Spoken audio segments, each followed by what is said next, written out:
హెబ్రీలకు రాసిన పత్రిక 8వ అధ్యాయము 13వ వచనాన్ని చదువుకుని ప్రార్థన చేసుకుందాం.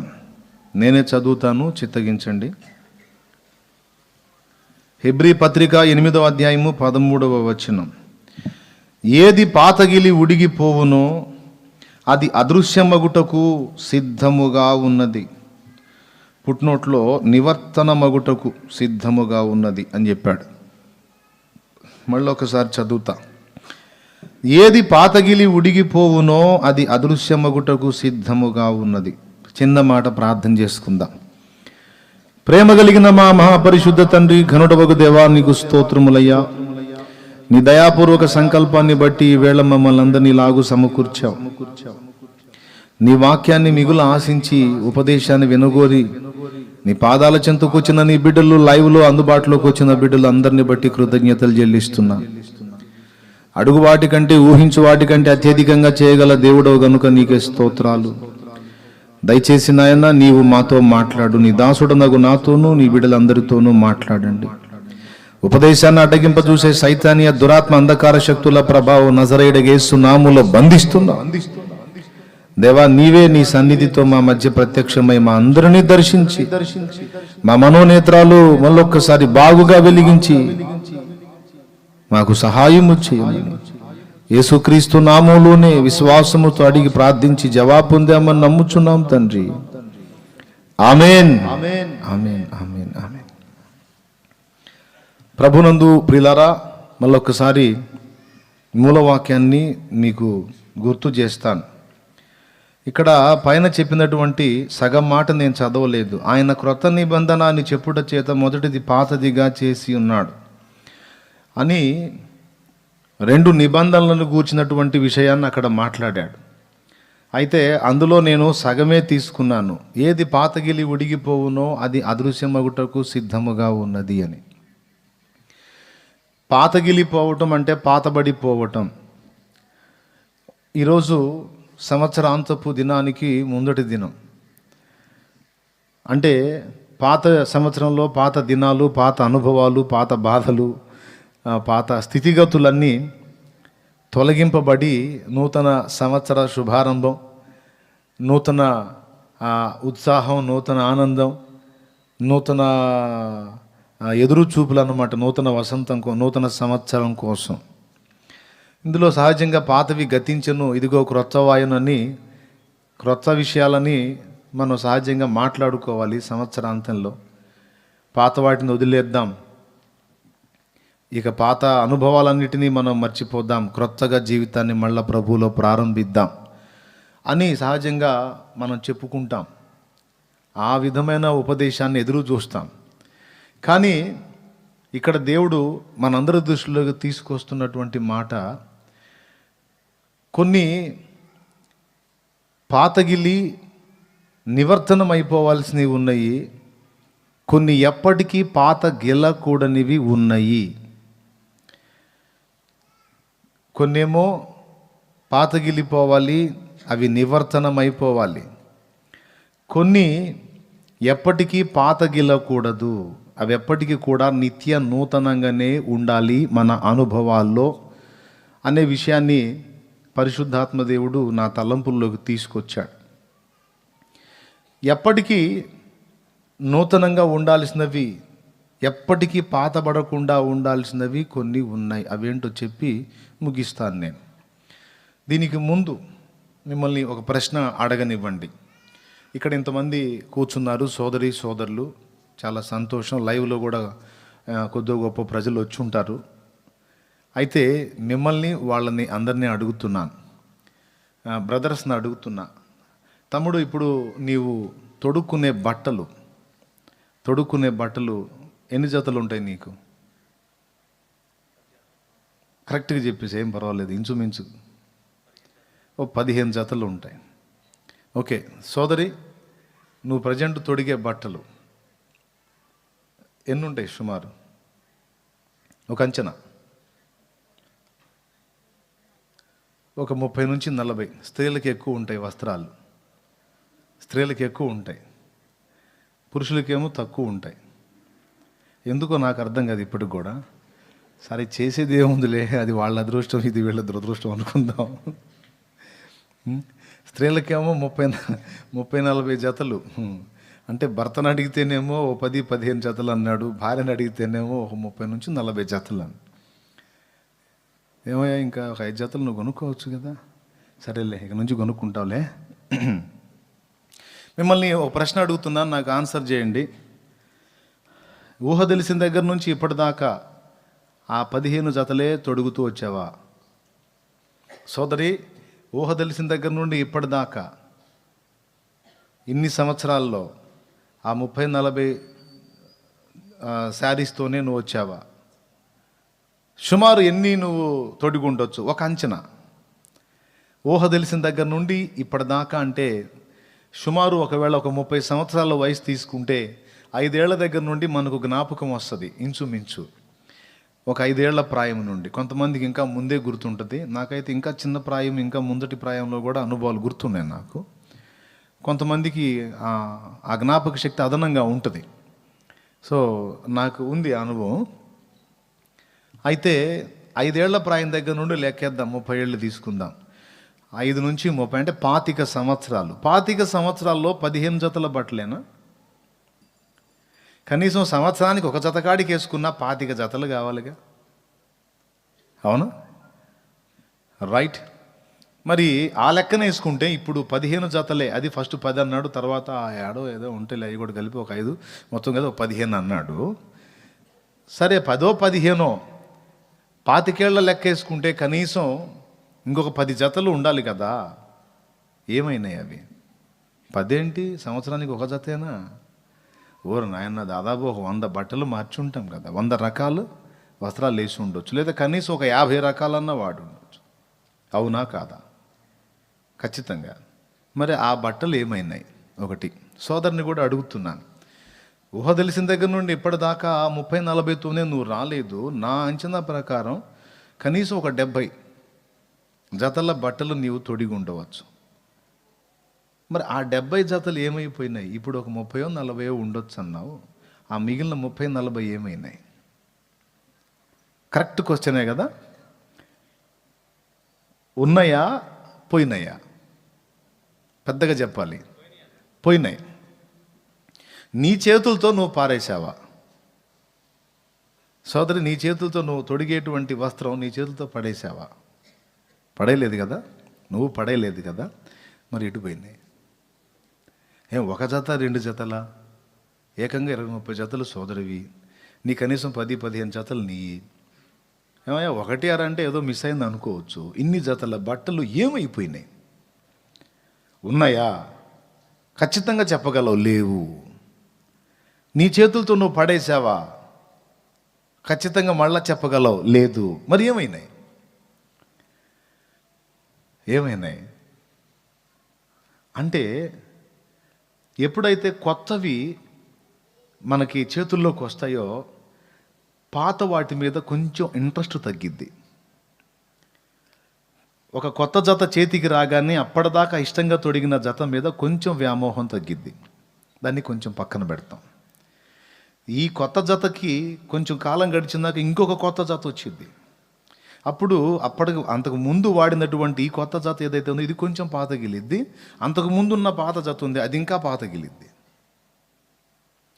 అట్లాగా 3వ జత వచ్చేటప్పటికి మొదటి జత పూర్తిగా తృణీకరింపబడింది. 4వ జత వచ్చేటప్పటికి ఇక దీని మీదకి అసలు మనసు పోదు. అర్థమైందా?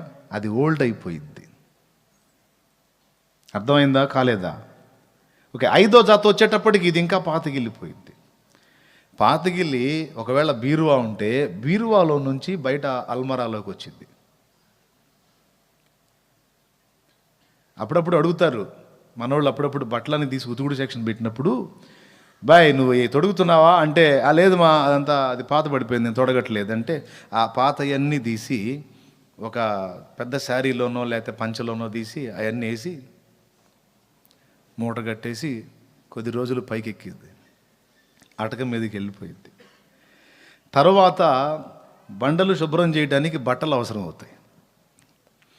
అప్పుడు ఏది వస్తుంది బయటికి అంటే అప్పటికి ఒక 5 జతలు వచ్చేసి ఉంటాయి నీకు. అసలు నీ జ్ఞాపకాల్లోనే పోయిద్ది అది. అది తీసి ఏదైనా వస్త్రం అవసరమైతే ఏ పనికైనా ఇక ఆ పాత గుడ్డల మూట, ఫ్యామిలీలో ఎంతమంది అయితే ఉన్నారో వాళ్ళందరి పాతగిలిపోయిన బట్టలన్నీ కూడా ఒక మూటలో కట్టి పక్కన పెట్టేస్తారు. ఈ స్టీల్ సామాన్లోళ్ళు, ఈ బేషన్లోళ్ళు వస్తారు కదా, ఇక వాళ్ళు వచ్చినప్పుడు ఇవన్నీ వేసి కొంతమంది ఒక బేషనో ఒక గిన్నెో తీసుకుంటారు. అది కొంతమందికి అలవాటు. కొంతమంది ఏమో పాత్రలను పట్టుకోవటానికి, కాలే పాత్రలు పట్టుకోవటానికి క్లాతుల్లాగా, ఇంటిలో బండలు శుభ్రం చేయడానికి కొన్ని వస్త్రాలు అలాగా వాడేస్తారు. నీ కళ్ళ ముందే తిరుగుతూ ఉంటుంది. ఒకప్పుడు నీ ఒంటి మీద ఉంది, తర్వాత బీరువాలో నుంచి అల్మరాల్లోకి వచ్చింది, అక్కడి నుంచి వాకిడి దగ్గరకు వచ్చింది. అది కనపడ్డప్పుడు ఇది నేను అంతకుముందు వేసుకున్నాను కదా, ఇది అప్పట్లో క్రొత్తలో భలే బాగుండేది, పాడైపోయింది, ఇంకేముందులే అయిపోయింది, ఇంకా 5 జతలు వచ్చినాయి, ఇంకా దాని దేవుందిలే అని. వస్త్రము ఎప్పుడైతే మన మనసులో పాతబడిపోతుందో ఆటోమేటిక్గా దాని స్థానం మారిపోతూ వస్తుంది. ఇది మీరు గుర్తుపెట్టుకోవాల్సిన విషయం.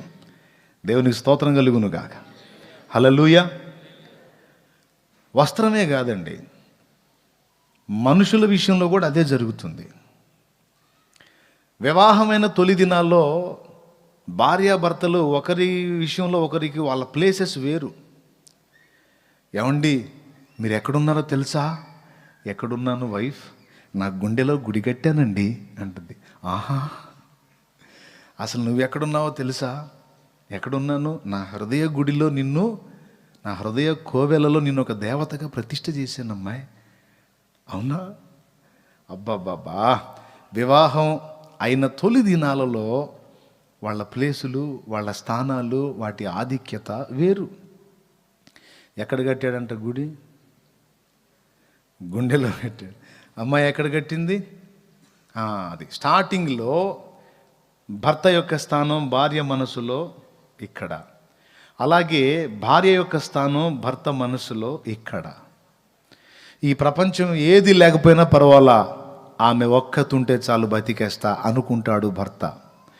ఈ లోకంలో ఏ మనుషుడు నన్ను పట్టించుకోకపోయినా పర్వాలా, ఆయన ఒక్కడుంటే చాలు, నాకు అన్నీ చూసుకుంటాడు, హాయిగా బతికేస్తా అనుకుంటుంది భార్య. అవునా?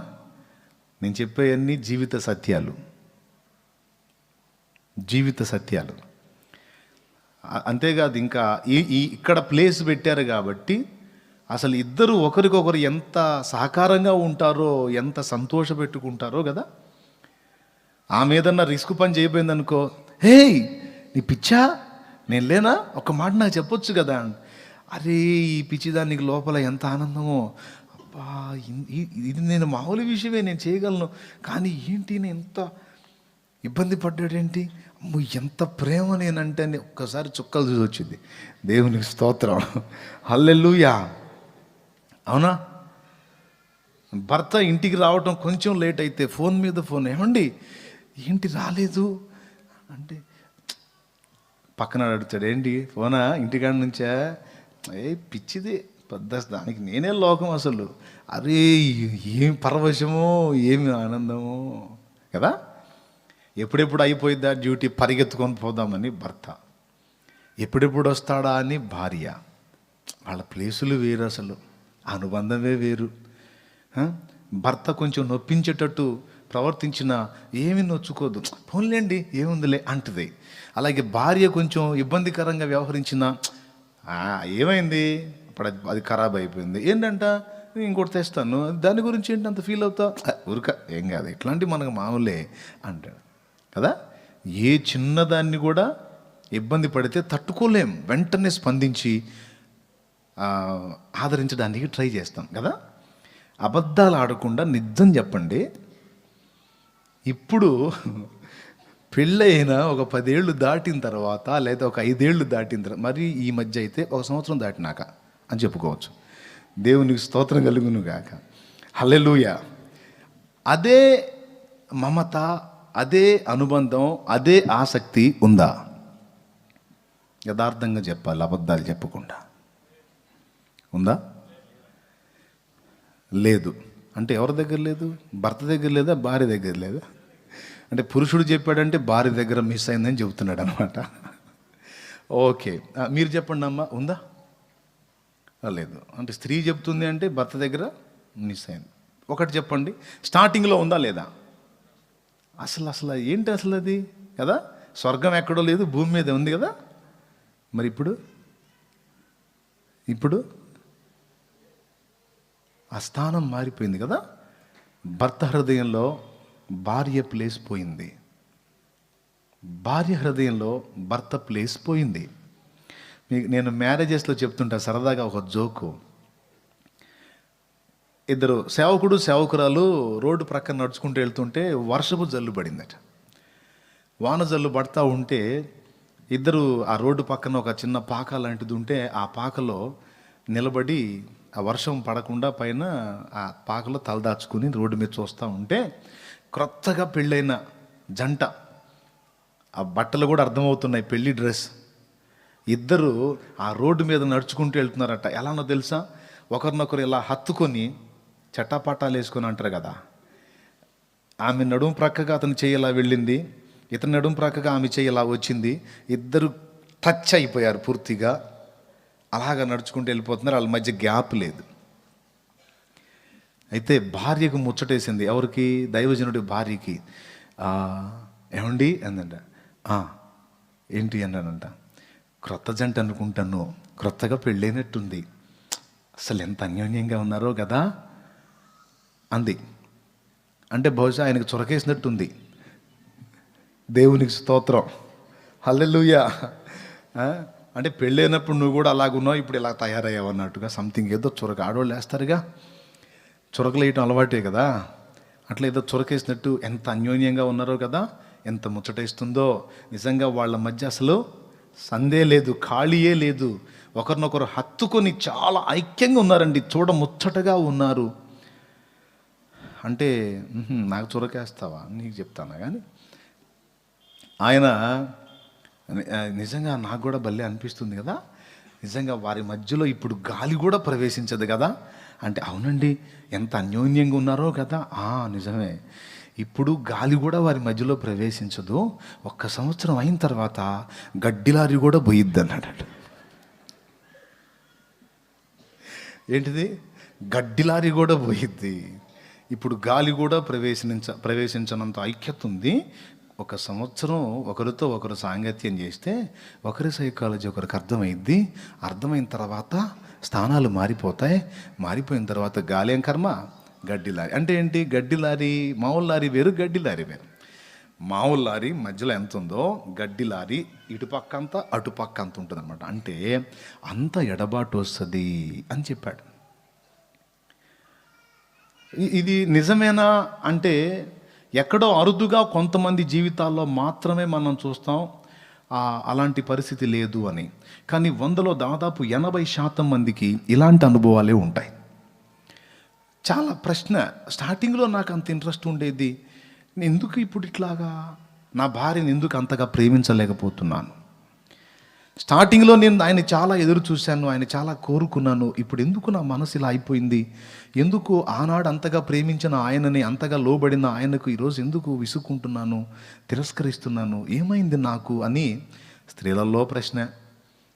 ఏమైంది అని నన్ను అడిగితే సింపుల్గా చెప్తాను, పాతబడిపోయింది. ఒంటి మీద ఎంతో ఇష్టంగా క్రొత్త బట్టలు కుట్టించుకొని టైలర్ దగ్గర నుంచి ఇంటికి తెచ్చుకొని, కొంతమందికి ఏం తపన అవునా కదా, వెంటనే వెళ్ళి టపాటప్ వేసేసుకొని అద్దం ముందు నిలబడి చూసేసుకొని 10 మందికి చూపించి బాగుందా రేపు పండక్కి అరే ముందే చూపిస్తున్నావుగా, ఊరక ఎట్లుందో చెప్తారని. అంటే తపన, అంటే ఇష్టం. అది తొడుక్కుని అది చూసుకుని బాగుంది అనుకున్న దాకా అదొక తపన అన్నమాట. అంత ఇష్టంగా తెచ్చుకొని తొడుక్కొని ఒంటి మీదనే కలిగి ఉన్న అదే వస్త్రము కళ్ళ ముందే కాళ్ళ కిందికి వెళ్ళిపోతుంటే ఆ ఇష్టం ఏమైంది? నీ కళ్ళ ముందే కాళ్ళు తుడిచే బట్టలాగా మారిపోతుంటే నీ ఒంటి మీద ఉన్న వస్త్రం నీకింత ఫీలింగ్ లేదు. ఏమైంది? సింపుల్, పాతబడిపోయింది.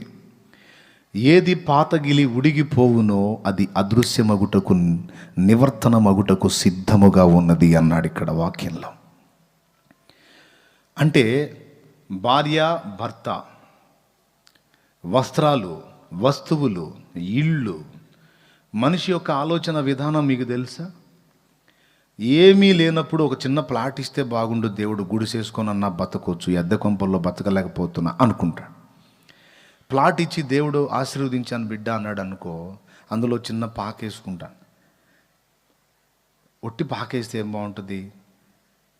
వేసవి కాలానికి బాగుంటుంది, వర్షాకాలం ఇబ్బంది, ఎలుకల పోడు, రేకులు వేసుకుందాం అనిపిస్తుంది. రేకులు వేసుకొని అందులో తృప్తి చెందుతాడా? ఆహా. మళ్ళీ రేకులు పాతబడగానే స్లాబ్ వేయాలా, స్లాబ్ అయితే మందంగా ఉంటుంది, రేకులు హీట్ వస్తుంది, తట్టుకోలేకపోతున్నా. ఓకే, దేవుడు ఆశీర్వదించి స్లాబ్ ఇచ్చాడు. స్లాబ్లో తృప్తి చెందుతాడా? స్లాబ్ వేసిన తర్వాత కింద అంతా లొల్లి అవుతుంది, నాకు ప్రశాంతంగా ఉండట్లేదు, పైన ఒక రూమ్ వేసుకోవాలంట. ఈ విధంగా ఒక వస్తువు కానీ, ఒక ఇల్లు కానీ, ఏదైనా సరే ఒకటి చూసి పొందిన తర్వాత దాని మీద ఉన్న మోజు అలాగునే కొనసాగుద్ది అంటే లేదు. కొద్ది కాలం తర్వాత మారిపోయిద్ది, మళ్ళీ ఒక నూతనత్వాన్ని ఆశిస్తూ ఉంటుంది, మార్పును కోరుతూ ఉంటుంది. మార్పును కోరిన ప్రతిసారి అంతకు ముందున్న దాని యొక్క ఆకృతి మారిపోతూ ఉంటుంది.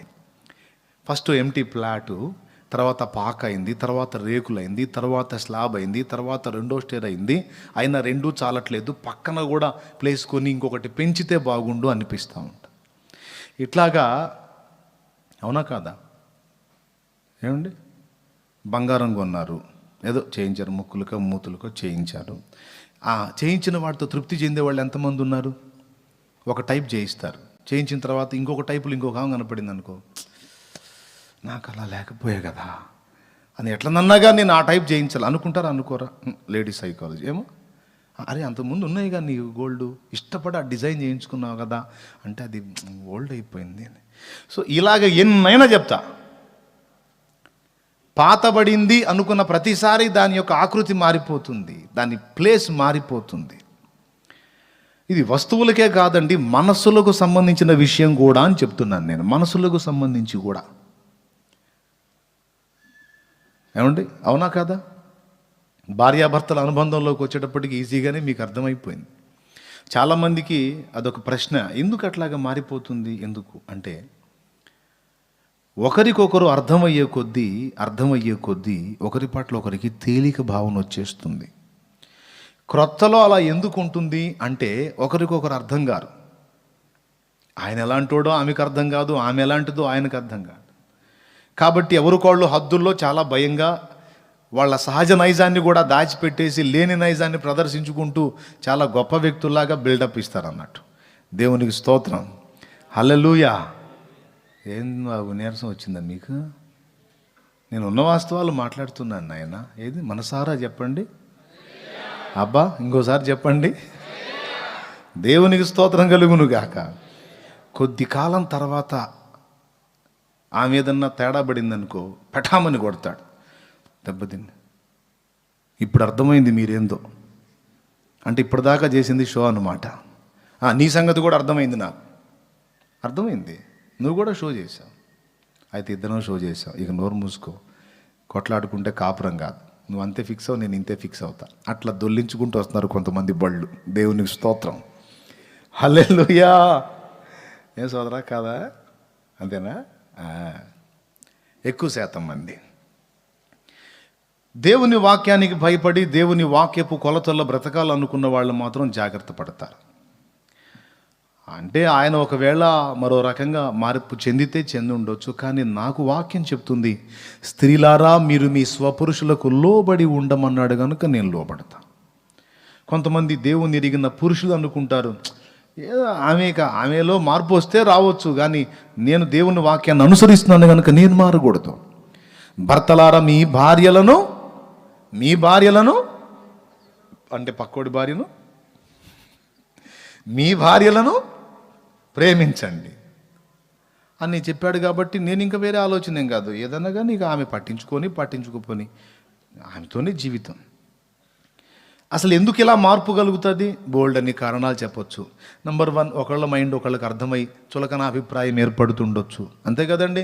ఇప్పుడు నేను మీకు దూరంగా ఉన్నాను అనుకో, అమ్మో శాలేమన్నా అని ఏదో అనుకుంటారు. దగ్గర వచ్చి నాతో ఒక వారం గడిపిన తర్వాత శాలేమన్నా ఏముందిలే అనరా ఇప్పుడు వీళ్ళు అంతే కదా అనుకుంటారు, ఏముందిలే అనుకోరా విజయ్, అనుకో ఊరుక మరి అనుకోడంట. దేవునికి స్తోత్రం కలుగును గాక. హల్లు చెప్పడు గట్టిగా. నిజం చెప్పు విజయ్, అనుకో. అసలు నువ్వు ఫస్ట్ పోతారం నుంచి వచ్చినప్పుడు ఎంత భయం ఉండేది కదా, భయం ఉండేదా లేదా? గడగలు అడవలేదు. ఇప్పుడేముంది? ఏం లేదు కదా, లేదుగా. నేనే నమ్మ అంటే భయం లేదు. ఒకప్పుడు భయం, క్రమశిక్షణ, అన్న వస్తున్నాడు అని. ఇప్పుడు ఏమనలే అన్న, ఏముందిలే అర్థం చేసుకుంటాడులే అన్న అర్థమైపోతే ఒక రకమైన చనువు, ఫ్రీ ఉంటుంది. అదే అందకపోతే, అర్థం కాకపోతే ఒక రకమైన భయంతో కూడిన గౌరవం, లేదా గౌరవంతో కూడిన భయం, సంథింగ్ ఏదో. సో భార్యాభర్తల మధ్యలో కూడా ఎందుకు ఎడబాటు వస్తుంది అంటే బహుశా ఒకరికొకరు అర్థమై ఉండొచ్చు, నంబర్ 1. నంబర్ 2, ఒకరి యొక్క అంచనాలకు భిన్నంగా అవతల వ్యక్తి కనపడినప్పుడు విరక్తి వచ్చి కొంచెం డివైడ్ అవుతుండొచ్చు, అంటే కొంచెం ఎడమొహం పెడమొహంగా బ్రతుకుతుండొచ్చు. 2. 3వది, ప్రారంభంలో వీళ్ళిద్దరే 1 సంవత్సరం 2 సంవత్సరాలు గడిచిన తర్వాత ఇక శాల్తీలు లైన్లోకి వస్తుంటాయి. అర్థం కాలేదా? పిల్ల బ్యాచ్. ఇక వీళ్ళు ఎంటర్ అయ్యి ఇక తల్లిదండ్రి యొక్క మమకారాలని వాళ్ళు పొందేసుకుంటూ ఇక వాళ్ళ మధ్యలో ఉన్నటువంటి ఆ తొలి అనుబంధాన్ని, ఆ తొలి అనురాగాన్ని వీళ్ళు కొంత ఎఫెక్ట్ చేసే అవకాశం ఉంది. ఈ పిల్ల బ్యాచ్ ఇది మెయిన్గా చెప్పొచ్చు. ఈ ముందు చెప్పినవి కొంచెం పక్కన పెడితే ఇది మెయిన్గా చెప్పొచ్చు. అంతకుముందు భర్త వచ్చేటప్పటికి ఆయనకి ఇష్టమైన ఆహార పదార్థాలు రెడీ చేసేసి చక్కగా స్నానానికి వేడి నీళ్లు తోడి ఎప్పుడు వస్తాడా అని అన్ని ఏర్పాట్లు చేస్తే రెడీగా ఉంటుంది. ఎందుకంటే ఇంక వేరే టెన్షన్ ఏం లేదు, ఇక ఆయనదే వర్క్.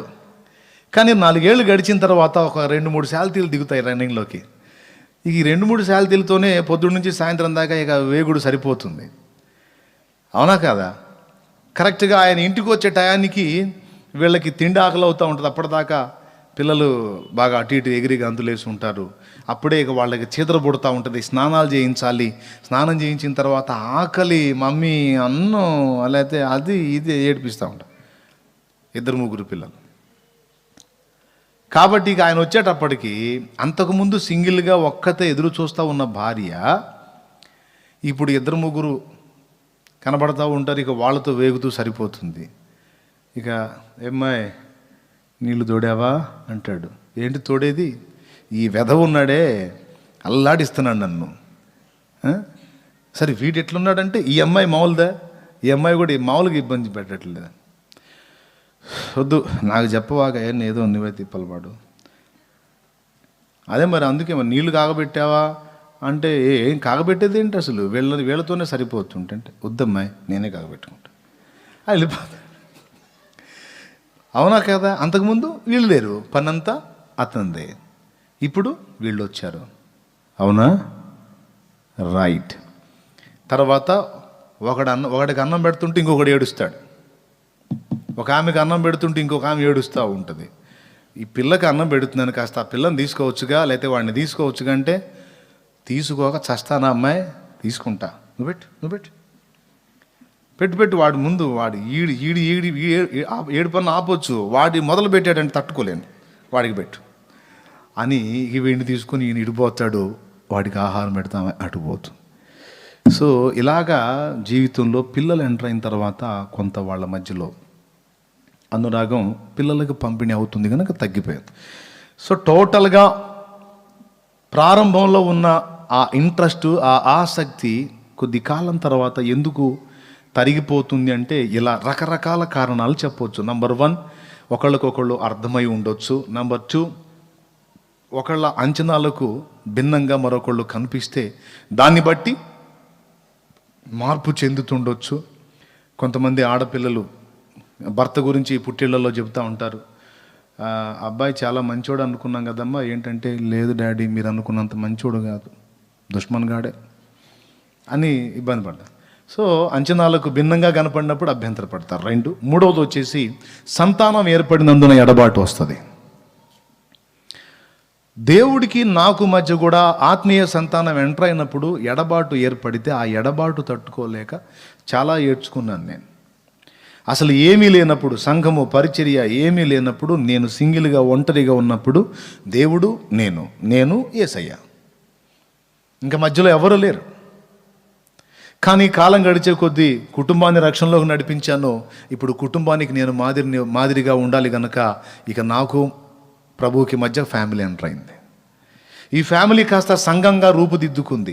ఆత్మలను సంపాదించి దేవుణ్ణి సంతోషపెట్టాలి అన్న ఆకాంక్షతో దేవుని పని చేయటం మొదలుపెట్టాను. పరిచర్య ఏర్పడింది, పరిచర్య జరగటం స్టార్ట్ అయింది. ఇప్పుడు నేను ఇలాగా దేవుని కొరకు పనిచేస్తే ఆయన సంతోషపడతాడు, ఆత్మను సంపాదిస్తే ఆయన సంతోషపడతాడు, ఆయనను గురించిన సత్యాన్ని ప్రకటిస్తే ఆయన సంతోషపడతాడు, ఆయనను గురించి ఒక పాట రాసి పాడితే ఆయన సంతోషపడతాడు అని, ఇలా చేస్తే సంతోషపడతాడు, ఇలా చేస్తే సంతోషపడతాడు అని ఇవేవి లేనప్పుడు క్రొత్తగా ఆయనలో కళ్ళు తెరిచినప్పుడు ఆయనతో పెనవేసుకున్న అనుబంధం ఏదైతే ఉందో, ఆయనలో నేను ఆస్వాదించిన ఆ ఆనందమయమైన అనుభవం ఏదైతే ఉందో, కొద్ది కాలం గడిచిన తర్వాత ఆయన సంతోషపెట్టాలి అన్న ఆలోచనలో చిన్నగా ఆయనకు దూరం అవటం మొదలుపెట్టా. నా మీదే చెప్పుకుంటున్నానండి, మీకు కూడా ఉపయోగపడుతుంది ఆత్మీయ జీవితంలో. దేవునికి స్తోత్రం కలుగునుగాక. హల్లెలూయా. ఏ కారణం చేత ఆయనకు దూరం అవుతూ వచ్చాను, ఆయనకు సమయం ఇవ్వకుండా వచ్చానంటే ఆయనే సంతోషపెట్టాలని.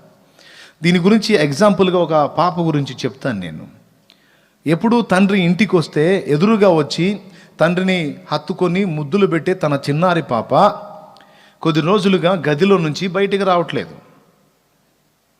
ఎందుకు బయటికి రావట్లేదు అడుగుతున్నాడు, తల్లిని అడుగుతున్నాడు. ఏదో చేస్తుంది అమ్మగారు లోపల, సీరియస్గా చేస్తుంది.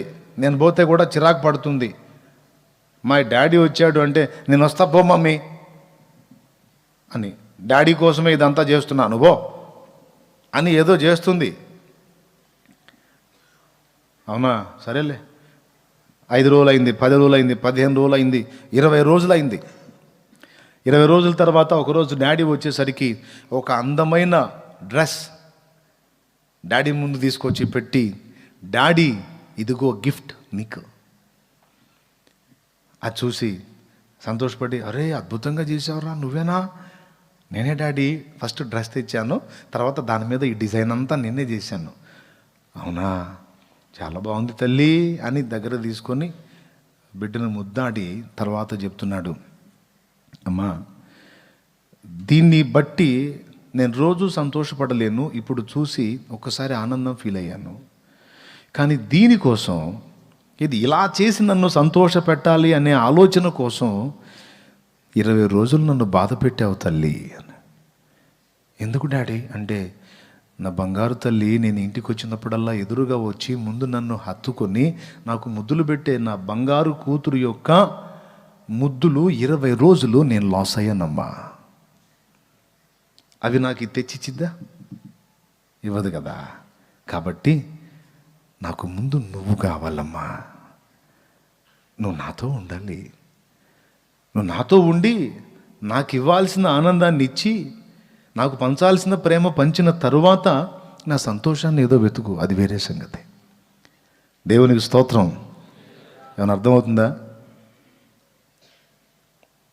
అంతేగాని నాకు దూరమై నా సంతోషం కోసం నువ్వు చేసేది ఒక రకంగా పనిపరంగా చూసుకుంటే ఏదో నువ్వు సాధించావు అనుకుంటాలే కానీ నేను నీ నుండి ఆశించేది మాత్రం నేను నష్టపోయినట్టు అవుతుంది తల్లి అని ఆ తండ్రి ఆ బిడ్డకి చెప్పినట్లే యేసయ్య నీకు నాకు చెప్తాడు.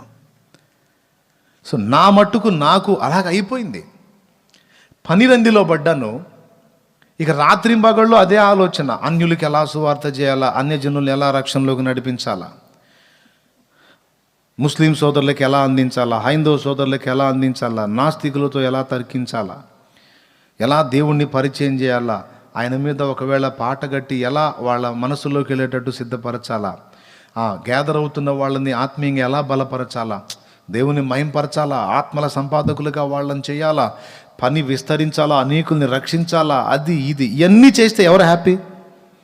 దేవుడు సంతోషిస్తాడు అని ఆయనకు సమయం అనే దాన్ని పక్కన పెట్టి టోటల్గా సమయమంతా ఆయన పనే అన్న మెట్టికి వెళ్ళిపోయా.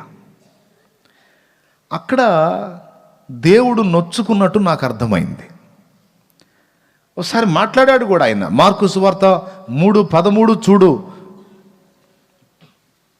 అని దేవుడు నాతో మాట్లాడాడు. మార్కు 3:13 ఏముంది ప్రభువా? ఆయన కొండ ఎక్కి తనకి ఇష్టమైన వారిని పిలువగా వారు ఆయన యొద్దకు వచ్చిరి, వారు తనతో కూడా ఉండునట్లును. నంబర్ 1. నంబర్ 2, దయ్యములను వెళ్ళగొట్టి అధికారము గలవారై సువార్త ప్రకటించుటకును. నంబర్ 1, వారు తనతో కూడా ఉండునట్లు. నంబర్ 2, పరిచర్య. ఎరా బాబు, నంబర్ 1 నువ్వు నాతో ఉండాలి, నంబర్ 2 పరిచర్య. ఇదేంట్రా, నంబర్ 1లో పరిచర్య పెట్టావు, నంబర్ 2లో నన్ను పెట్టావు. ఫస్ట్ పరిచర్య, తర్వాత నేనా? ఆఖరికి నువ్వు నా ముందుకు వచ్చినప్పుడు కూడా దేన్ని ఆశించి వస్తున్నావు? పరిచర్య ప్రభువా, పని విస్తరించు నాయనా, గొప్ప సేవ జరగాలి ప్రభువా, అనేక మంది రక్షించబడాలి ప్రభువా, అది ప్రభువా, ఇది ప్రభువా, అంత ప్రభువా, ఇంత ప్రభువా. ఎరా, ఇదేది లేనప్పుడు బాగున్నావురా నువ్వు. ఇక రెండో ప్రపంచం లేకుండా పూర్తిగా నా మీదే మనసు పెట్టుకొని నా సన్నిధి కొరకు ఆశ కలిగి కన్నీళ్లతో ఆరాధించావు, ఎదురు చూసావు, పాడావు, కీర్తించావు, మహిమపరిచావు, నా తలంపులతో తల మునకలా ఎదురు చూసావు, చాలా సమీపంగా ఉన్నావు. ఈరోజు ఆత్మీయ సంతానం ఏర్పడేసరికి మనసంతా అటు దిప్పేసి నాకు టైం తగ్గించావురా నువ్వు. పాపా, నువ్వు కుట్టే బట్ట కాదమ్మా నన్ను సంతోష పెట్టేది, అది సెకండ్ అమ్మా. కానీ నువ్వు నన్ను సమీపించి డాడీ అని ముద్దాడుతావు చూడుమా, డాడీ అని నన్ను హత్తుకుంటావు చూడు, డాడీ అని నా ఒళ్ళో కూర్చుంటావు చూడు, అది నాకు ఇష్టము. దేవునికి స్తోత్రం కలుగును గాక. యేసయ్య మనల్ని ప్రాణం పెట్టి రక్షించుకుంది ఎందుకండి? మనం కేవలం ఆయన పరిచర్య చేయడానికే. ఒక్కసారి ఆలోచించండి మనసు పెట్టి. యేసయ్య తన రక్తమెల్లా ధారపోసి ప్రాణమంతా పెట్టి మనల్ని రక్షించుకుంది ఎందుకు?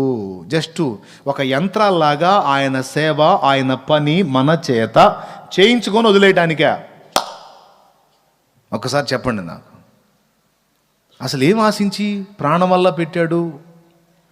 ఏం ఆశించి నిలువెల్ల రక్తసిక్తమయ్యాడు? జస్ట్ మన నుండి పరిచర్య ఆశించేనా? అంతోటి భాగ్యానికే ఆయన అంత చేసినట్లయితే దేవదూతలకు ఒక మాట చెబితే అయిపోను మొత్తం, అవునా? అంటే అసలు ఏది మేజర్గా దేవుడు కోరుకుంటుంది అంటే, మొదట మనము ఆయనతో ఉండాలి, ఆయనలో పరవశించాలి, ఆయనతో మనం, మనతో ఆయన సంతోషాన్ని, ఆనందాన్ని అనుభవించాలి. ప్రసవ వేదన పడి తల్లి బిడ్డను కంటది. ఏం ఆశించి కంటది? అదే లాజిక్ ఇక్కడ కూడా వస్తుంది. ప్రసవ వేదన పడి తల్లి బిడ్డని కంటది, మరణాన్ని రుచి చూసి కంటది. ఏం ఆశించి? జస్ట్ వాడికి ఏదో ప్రదేశానికి వెళ్ళిపోయి ఉద్యోగం చేసి పావుల డబ్బులు పడేస్తే చాలు, నాకు జీతగాడు దొరికాడు అనే ఆనందం కోసమా? ఒక జీతగాడి కోసమేనా? తనకు చేసి పెట్టే ఒక శ్రామికుడి కోసమేనా తల్లి మరణాన్ని రుచి చూసి బిడ్డను గనేది? ఒక కొడుకు ఫారెన్ పోయి అంటాడు, ఏంటి వాళ్ళకి ఏం తక్కువ చేశాను, నేను మనీ వేసేస్తున్నాను కదా. ఇక్కడే ఉండి నెలకింత జీతం పడేస్తూ ఒక కొడుకు అంటాడు, అరే మమ్మ నాన్నకి ఏం తక్కువ చేశాను నేను, వాళ్ళ దగ్గరికి నెలకోసారి మనీ పంపిస్తున్నాను, నేను వాళ్ళ అకౌంట్లో వేసేస్తున్నాను, నెలకి 15,000 వేస్తున్నాను, 20,000 వేస్తున్నాను, 10,000 వేస్తున్నాను, 5,000 వేస్తున్నాను, 2,000 వేస్తున్నాను, 1,000 వేస్తున్నాను, అప్పుడప్పుడు 500 ఎత్తనా. బాబా అంటే నవమాసాలు మోసి ప్రసవ వేదనను అనుభవించి చావుని రుచి చూసి నీకు జన్మనిచ్చింది నువ్వేసే చిల్లర కోసమా?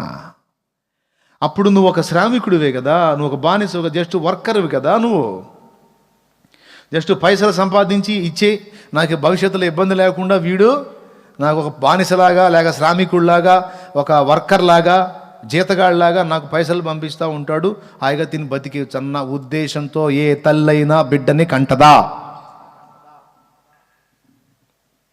ఇంతోటి భాగ్యానికి నవమాసాలు మోసి కని మరణాన్ని రుచి చూసి కని తర్వాత వాడి అన్ని ఎత్తిపోసి కొన్ని సంవత్సరాలు ఊడిగం ఏం ఆశించి? జస్ట్ నువ్వు ఇచ్చే చిల్లరని ఆశించా. కరెక్టే కదా? దాన్ని ఆశించి కాదు కదా, మరి ఏం ఆశించి? బిడ్డ ప్రేమ. వాడు పంచభక్ష పరమాణాలు పెట్టకపోయినా, పచ్చడి మెతుకులు పెట్టినా, అది కూడా పెట్టకపోయినా వాడు తల్లిదండ్రులకు సమీపంగా ఉండి వాళ్ళని ప్రేమిస్తే అంతే చాలు. అవసరమైతే నిండు ముసలితనం ఉన్నా వాళ్ళు కష్టపడి ఆ వయసులో కూడా తెచ్చి అడక్కొచ్చైనా సరే నీకు కడుపు నింపే తల్లిదండ్రులు. నీ వల్ల కాల పైసలు రాలా, నువ్వు బలహీనుడు అయ్యావు, చేతగాని వాడివయ్యా, అయినా తల్లిదండ్రులకు అందుబాటులో ఉండి నువ్వు వాళ్ళని ప్రేమించగలిగితే అడుక్కొచ్చైనా సరే నీ కడుపు ఆ వయసులో కూడా నింపగలిగేదే అమ్మా నాన్న ప్రేమ.